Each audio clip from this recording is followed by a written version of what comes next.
Hi guys, my name is Lei, and yes, you can see the screen. Okay, so I will be presenting Jain Agams and scriptures. So you can go to the next slide. Yeah, okay. So you may have heard of the term Angagams, and unlike many other religions, Jainism does not have one specific text as its scripture.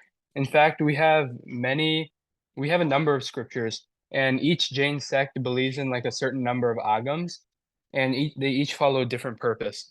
So before exploring the agams in depth, we have to know like the classification of the agams. So we don't really know when the agams were written because in each time cycle they kind of reset with each as you may know there's a new set of Tirthankars, there's a new set of great personalities, and the Angagams everything reset every time because the Agams are written by the disciples of the Tirthankars. So as you can see we have 11 Angagams according to the Shwetambar tradition and 34 Angbaya Agams, which are broken down into five different categories. So the Angagams were directly written by the Gandhars or the disciples of the Tirthankars of Mahavir Swami, and there were originally 12, but the last one is lost. And then according to Digambar tradition, there are two main texts, the Shatkandagam and the Kashai Pahud, and then the four Anuyogs.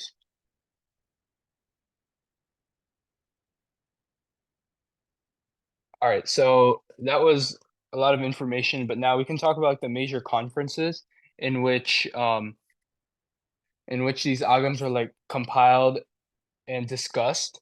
So we have three major conventions. First, there's the Patliputra convention or recension, as they say. It was led by Acharya Stulibhadra, and the agams were compiled orally, meaning they were only said to each other.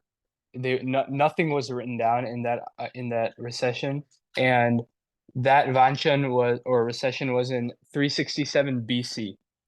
So there's a story behind that where Acharya Bhadrabahu, who was the guru of Acharya Stulibhadra, he left for he left for to do some austerity, and Acharya in the entire Sangh, so in the entire Jain society basically asked Stulibhadra to go learn the 12th Agam from him, that 12th lost Agam. So Acharya Bhadrabahu was doing his meditation, he was doing his stuff, and Stulibhadra went there, I think it was to Nepal, and he went there and tried learning the Agam from him. So he learned the Agams and he learned the last and hardest Agam, which is now currently lost. And the last Agam is called Drastivad and it has 14 Purvas. So there was a story where Stuli, but their sisters came who were also sadhvis. They came to check in on him, and he misused his power. Therefore, Badr Bahu would not teach him the meanings of the last four purvas that were crucially important to learning and um, preserving the agams for the Jain Sangh. So after that, the agams were slowly like that agam, the 12th agam started disappearing, and now it's lost.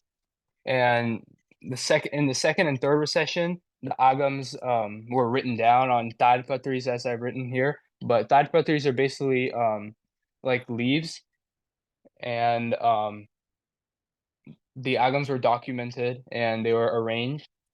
So and there were different commentaries on the agams that were also recorded and made.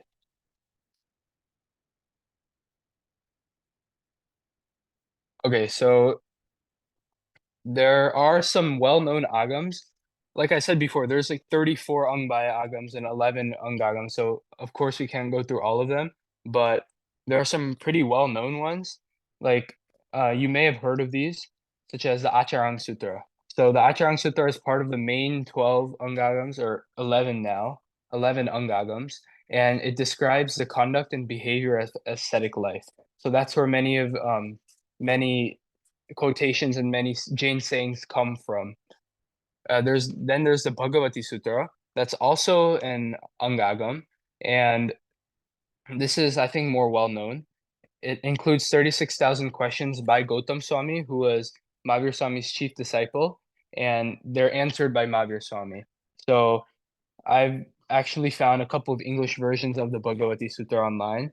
And so basically, he asked him a variety of different questions, including from time and cosmology to like what is the nature of the soul. And while he responds with equanimity. Equanimity is the nature and the true aim of the soul. And this is the largest of the 11. Oh, can you go back, please? Oh, you're good, you're good.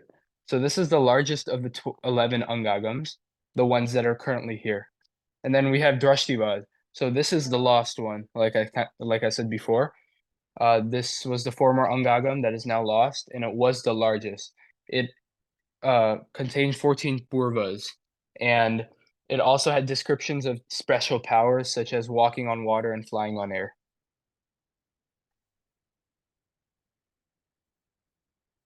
And then two more that are well known are the Uttarayan Sutra, and this is comparable to the Gita of Hinduism or the Dhammapada of Buddhism. It's one of the most important texts, and it's a compilation of the last sermon of Bhagwan Mahavir, and it is a compilation of the last sermon of Bhagwan Mahavir when he was doing his chut in his Samavasran when he was like right before he got nirvan. And this includes religious practices, principles, and stories in the ancient language of Ardhamagati Prakrit. And then last but not least, we have the Kalpa Sutra. So the Kalpa Sutra is a Chade Sutra, which, as I showed before, it's part of the Angbaya Agams, and it's part of the Shrutskanth. It's read during Paryushan, eh, from days 4 to 8, and it's read in its entirety on day 8 in India by Maharaj Sahibs. Of course, we're not in India, so like they don't read the sutra here, or at least in my sangh they don't.